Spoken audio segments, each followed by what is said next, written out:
सहनाववतु सहनौ भुनक्तु सह वीर्यं करवावहै तेजस्विनावधीतमस्तु मा विद्विषावहै। ओम शांति शांति शांति। वैदिक जीवन पद्धति की इस कक्षा में पुनः आप सभी का हार्दिक स्वागत है, अभिनंदन है। वेदों का ज्ञान जो सबसे महान है, इस ज्ञान परंपरा में, ज्ञान की गंगा में हम स्नान कर रहे हैं नित्य प्रति, और अपने तन मन और इस वतन के लिए जो कुछ भी हमसे कल्याण हो सकता है अपना और इस संसार का कल्याण करें, इसके लिए हम वेद का स्वाध्याय अवश्य में निरंतर करते रहें। क्योंकि वेदों का जो अभिप्राय है, जो विधि और निषेध के रूप में है, इस विधि और निषेध में हमको जीने की दृष्टि मिलती है कि हम अपने जीवन को और इस जगत को किस प्रकार से समुचित इसका उपयोग करें, उपभोग करें और त्याग पूर्वक जीवन को जीने का सामर्थ्य अर्जित करें। जब हमारे जीवन में स्थिरता आती है, अटल अचल विश्वास होता है उस परमात्मा के प्रति और उसकी व्यवस्था के प्रति, तो व्यक्ति उद्विग्न नहीं होता है, व्यक्ति का कभी भी ह्रास नहीं होता है, वह सदा विकास को प्राप्त होता है, विनाश को प्राप्त नहीं होता है। यद्यपि हम संसार में जो कुछ भी जड़ और चेतन के रूप में देखते हैं, वह एक न एक दिन नष्ट होने वाला है। नष्ट ऐसे कोई चीज नष्ट बोलने से ये होता है कि बिल्कुल इसका अस्तित्वहीनता जो प्रकट होती है, ऐसा नहीं है। क्योंकि विज्ञान भी इस बात को मानता है कि संसार में कोई भी वस्तु कभी नाश को प्राप्त नहीं होती है, वह तो केवल अदृश्य हो जाती है, उसका अन्य पदार्थों के रूप में, अन्य तत्वों के रूप में रूपांतरण हो जाता है। हम अपने विचारों में, अपने व्यवहारों में स्थिरता को कायम करें। स्थिरता हमारे अंदर जब स्थापित होगी तो हम अनेक प्रकार के द्वंद्वों से, दुखों से बचेंगे और साहस पूर्वक, धैर्य पूर्वक, दृढ़ता से जीवन को जी सकते हैं। रित का दोहन करने वाले चित्तवृत्ति को हृदय में निरुद्ध करते हैं, अर्थात जो सदा तात्विक दृष्टि रखते हैं, जो यथार्थ में अपने जीवन को जीते हैं, अयथार्थ मिथ्या जो ज्ञान है उससे बचते हैं, उसके स्वरूप को समझ करके अपनी चित्तवृत्तियों पर नियंत्रण करते हैं, निरुद्ध करने का प्रयास करते हैं, उन्हीं का जीवन बहुत ही सुंदर पवित्र बन जाता है। तो ऐसा ही बहुत ही हृदय में स्थिर होना, यह एक बहुत सुंदर प्रसंग हमारे सामने है। ऋग्वेद के 144वें सूक्त के दूसरे मंत्र को हम आपके सामने रख रहे हैं, क्योंकि यह बहुत ही अच्छा मंत्र है। पहला मंत्र भी विशेषता बुद्धि और यज्ञों का संपादन, और उसके बाद फिर हृदय में स्थिरता। मैं इसको लिख देता हूं पहले मंत्र को, फिर चर्चा करता हूं। ओम अभिमृतस्य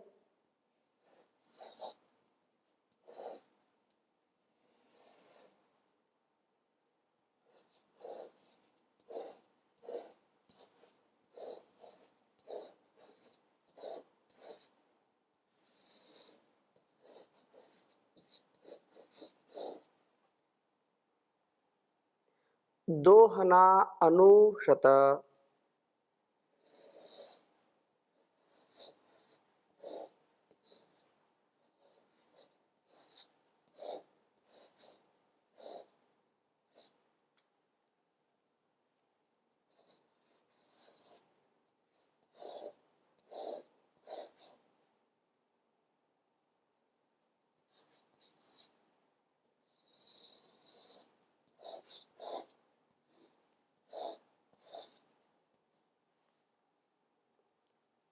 योनौ देवस्य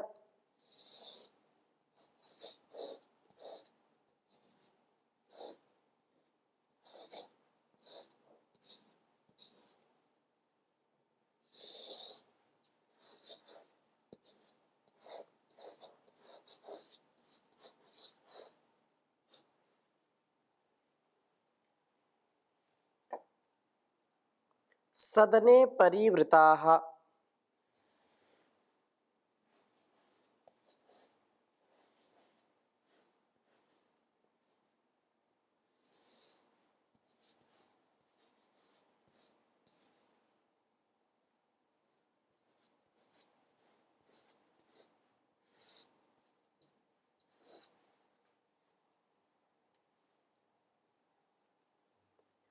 अपामुपस्थे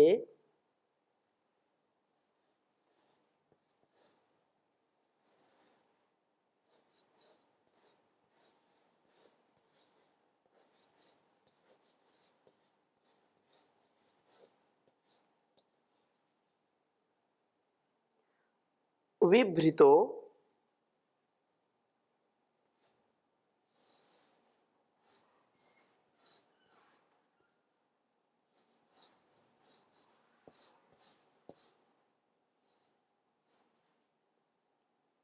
यदा वसदध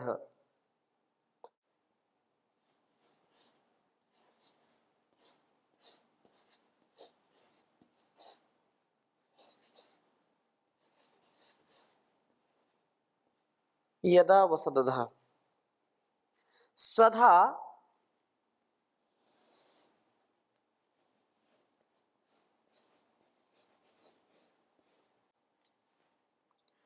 अधयाद्याभिरीयते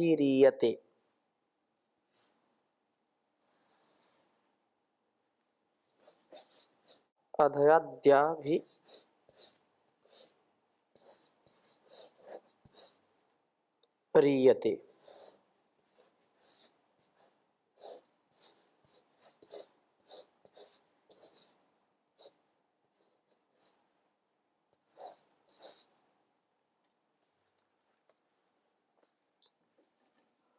ओम अभिमृतस्य दोहना अनुशता योनौ देवस्य सदने परिवृताः अपामुपस्थे विभृतो यदा वसदध स्वधा अधयाद्याभिरीयते ओम अभिवृतस्य दोहना अनुशत योनौ देवस्य सदने परिवृताः अपामुपस्थे विभृतो यदा वसदध स्वधा अधयाद्याभिरीयते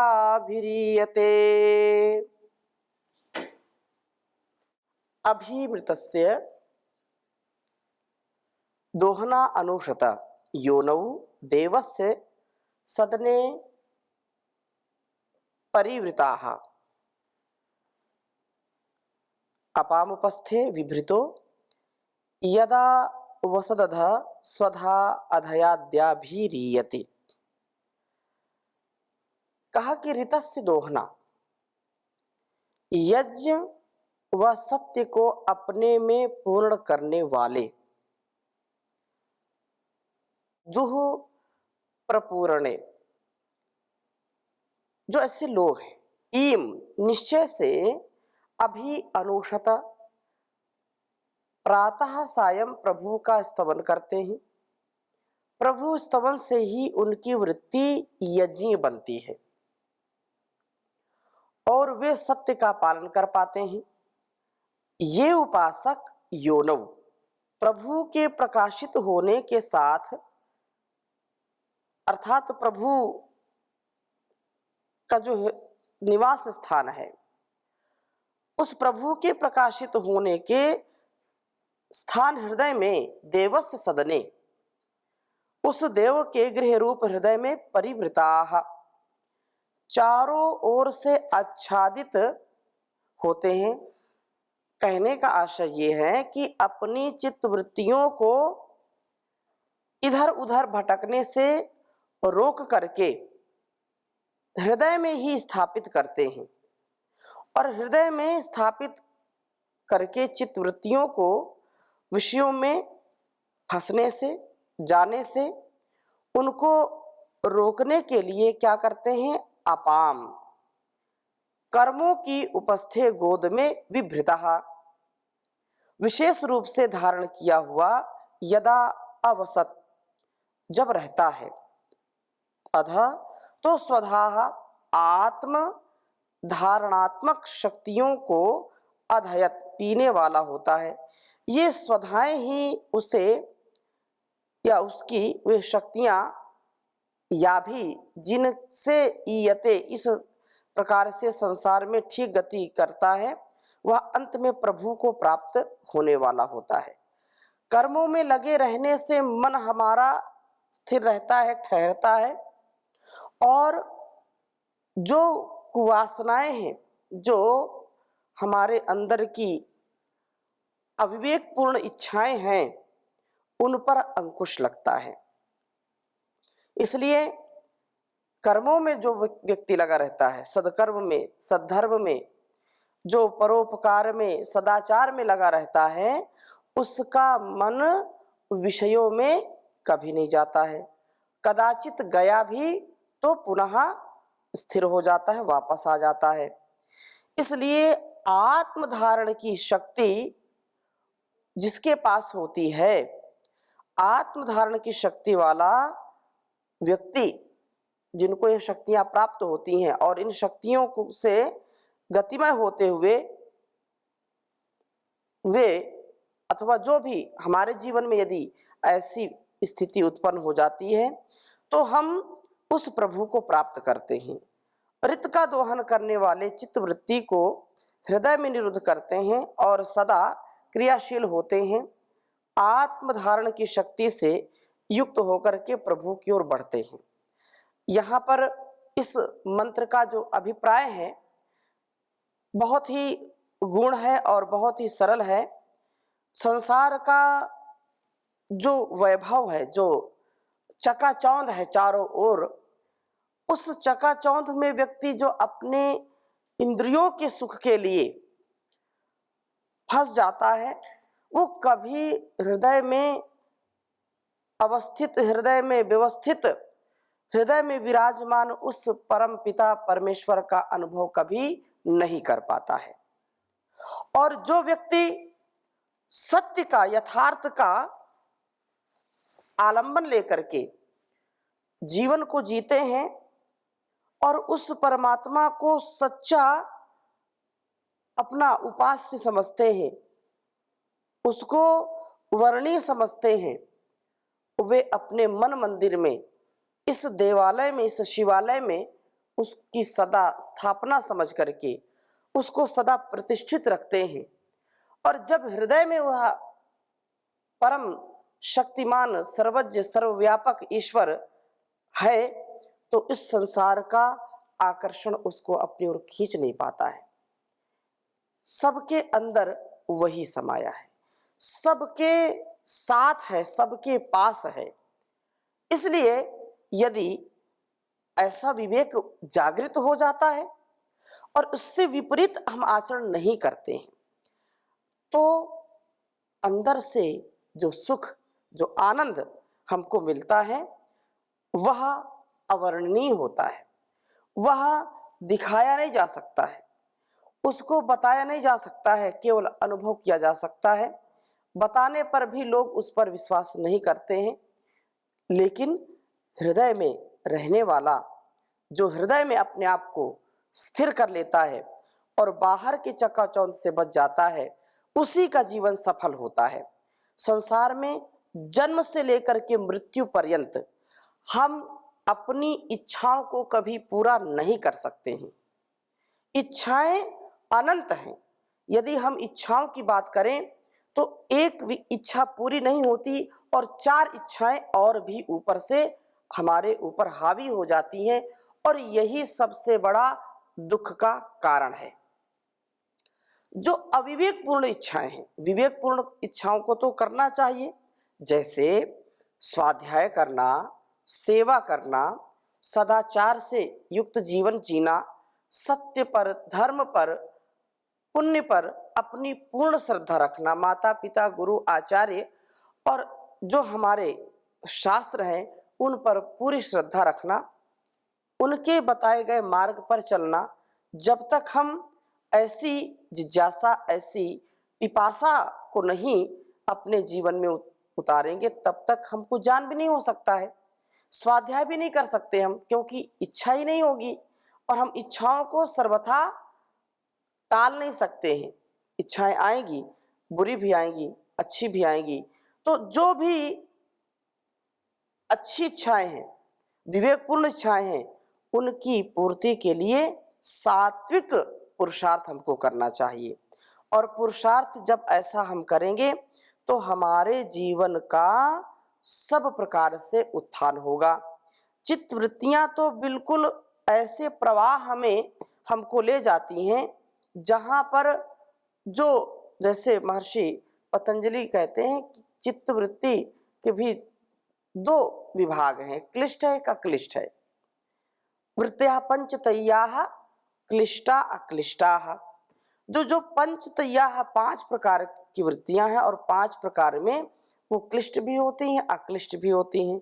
तो इन वृत्तियों को जो हमारे लिए अक्लिष्ट हैं, हमारे लिए जो बाधक नहीं है, हमारी साधना में जो बाधक नहीं है, हमारे धर्म के मार्ग में जो बाधक नहीं है, अध्यात्म के मार्ग में जो बाधक नहीं है, जो भोग वासनाएं, छल कपट, द्वेष, दंगा और अपवित्रता, अशुचिता, ये जो बाधक तत्व हैं, इनसे हम बच करके जो इस साधना में साधक बनते हैं, जो इसके लिए सहयोगी बनते हैं, वो जो अक्लिष्ट वृत्तियां हैं उनके लिए तो हमको प्रयास करना चाहिए, जिससे फिर बाद में जो अंतिम चीज है उसको तो हम पाकर के कृत्य होते हैं। लेकिन हर क्षण हर पल व्यवहार की स्थिति में भी हृदयस्थ उस परमात्मा का हम चिंतन करते रहें और सारी वृत्तियों को खींच करके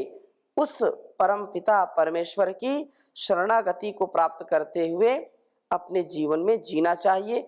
यही इस मंत्र का अभिप्राय है। और ऐसा जो ऋत का दोहन करने वाला, यहाँ पर सत्य की बात कही है, और सत्य क्योंकि कहा सत्यम शिवम सुंदरम, सत्य परमात्मा का नाम है। सत्य जो एक रस रहता है, सत्य से अपने जीवन को ओतप्रोत करें। ऋत सत्य जो भी हमारे जीवन में उन्नति के कारण बनते हैं, उन्नति के आधार बनते हैं, उनको सदा हम आत्मसात करें और ऐसा करने पर क्रियाशील हो जाते हैं। क्रियाशील व्यक्ति जो निठल्ला नहीं बैठता है, जो निकम्मा नहीं होता है, जो आलसी प्रमादी नहीं होता है, उसी को आध्यात्म में गति मिलती है, उसकी प्रगति होती है और उस परम पिता परमेश्वर का अनुभव होता है, उसकी प्राप्ति होती है। दैवी शक्तियों से व्यक्ति युक्त हो जाता है, प्रभु की ओर उसके कदम बढ़ने लगते हैं। इसलिए हृदय में हम उस प्रभु को ढूंढने की बात ही नहीं, क्योंकि विराजमान है वो। और एक पल सच्चाई के साथ अच्छाइयों को धारण करते हुए हमको जीना चाहिए। तो ऐसा करने पर व्यक्ति असाधारण बन जाता है, विवेक से वैराग्य से युक्त हो जाता है। इस संसार में ठीक ठीक उसकी गति प्रगति होती है और दुर्गति से वो बच जाता है। यह परम आवश्यक है। लेकिन इसके लिए कहा है कि अपाम कर्मों की उपस्थे, जो वेद मंत्र में कहा कर्मों की गोद में रहे वो, अर्थात जो सदकर्म है, जो सुकर्म है, जो निष्काम कर्म है, ऐसा स्वभाव बन जाए कि हम ब्रह्म काम हो जाएं, आप्त काम हो जाएं। हमारी जो वासनाएं हैं, जो अविवेक पूर्वक हमारी जो कामनाएं हैं, उनसे हम बचें, जिससे प्रभु का सदा हमको सहारा मिले। क्योंकि संसार में और कोई भी सहारा हमारा नहीं हो सकता है। किंचित सहायता तो मिलती ही मिलती है, लेकिन जब ऊपर वाला सहायता नहीं देता तो कोई भी संसार में सहायता देने का सामर्थ्य नहीं रखता है। भवसागर में डूबती नैया को वही सहारा देता है। इसलिए कहा, डूबतों को बचा लेने वाले, मेरी नैया है तेरे हवाले। डूबतों को बचा लेने वाले, मेरी नैया है तेरे हवाले। लाख अपनों को मैंने पुकारा, सब के सब कर गए हैं किनारा। और देता न कोई दिखाई, सिर्फ तेरा ही अब तो सारा। कौन तुझ बिन भंवर से निकाले, मेरी नैया है तेरे हवाले। जिस समय तू बचाने पे आए, आग में भी बचा कर दिखाए। जिस पर तेरी दया दृष्टि होवे, उस पे कैसी कहीं आँच आए। आंधियों में भी तू ही संभाले, आंधियों में भी तू ही संभाले, मेरी नैया है तेरे हवाले। पृथ्वी सागर व पर्वत बनाए, तूने धरती पे दरिया बहाए। चांद सूरज करोड़ों सितारे, फूल आकाश में भी खिलाए। तेरे सब काम जग से निराले, तेरे सब काम जग से निराले, मेरी नैया है तेरे हवाले। डूबतों को बचा लेने वाले, मेरी नैया है तेरे हवाले। बिन तेरे चैन मिलता नहीं है, फूल आशा का खिलता नहीं है। तेरी मर्जी बिना तो जहां में, प्रभु जी पत्ता भी हिलता नहीं है। तेरी मर्जी बिना तो जहां में, पथिक पत्ता भी हिलता नहीं है। तेरे वश में अंधेरे उजाले, तेरे वश में अंधेरे उजाले, मेरी नैया है तेरे हवाले। डूबतों को बचा लेने वाले, मेरी नैया है तेरे हवाले। उस प्रभु के सहारे जब हम जीते हैं तो अपने आप हमारा सामर्थ्य बढ़ता जाता है। जितना जितना हम भौतिक संसार के लिए अपनी ऊर्जा, अपनी शक्ति लगाते हैं, जितना जितना इसको अपना साथी बनाते हैं, उतना उतना हम धोखा खाते हैं, उतना उतना हमारे जीवन में क्लेश आता है, कष्ट आता है। संसार का जो व्यापार है, इस व्यापार में हमको टकरार नहीं करनी, हमको ज्ञानपूर्वक, विवेकपूर्वक सारे संबंधों को, सारे कर्तव्यों को निभाना है जो हमारे निज कर्तव्य हैं। परंतु जो यथार्थ ज्ञान है, जो तात्विक ज्ञान है, उस ज्ञान की ओर यह वेद मंत्र हमको संकेत कर रहा है कि जो कण कण में विद्यमान है भगवान, उस भगवान का हम सदा गुणगान करें। इस संसार के जो लुभाने वाले आकर्षक जो भोग हैं, उनसे अपने आप को बचाएं और इससे बचाने के लिए प्रभु की भक्ति करें। इससे अपने आप को बचाने के लिए सात्विक, निष्काम, श्वेत या शुक्ल कर्म करें, शुभ कर्म करें, अशुभ से बचें अधर्म से बचें, अन्याय से, अविवेक से, अविद्या से, अज्ञान से बचें, जिससे हम इस जीवन को और जगत को सुंदर बना पाएं। तो आज की कक्षा में यही तक, शेष चर्चा अगली कक्षा में और करेंगे।